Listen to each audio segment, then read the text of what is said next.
এবার মঙ্গল গ্রহ জয়ের ইচ্ছা প্রকাশ করলেন মার্কিন প্রেসিডেন্ট ডোনাল্ড ট্রাম্প। মঙ্গলবার মার্কিন কংগ্রেসে দেয়া এক বক্তব্যে এমনটা জানিয়েছেন তিনি।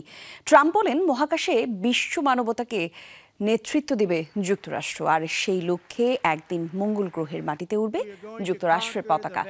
প্রেসিডেন্ট হিসেবে দায়িত্ব গ্রহণের পর থেকেই মহাকাশ জয়ের একের পর এক ইচ্ছা প্রকাশ করেন তিনি। এর আগে শপথ গ্রহণ অনুষ্ঠানে দেয়া ভাষণে রক্তিম গ্রহটিতে যাওয়ার ইচ্ছা প্রকাশ করেন Donald Trump. We are going to conquer the vast frontiers of science.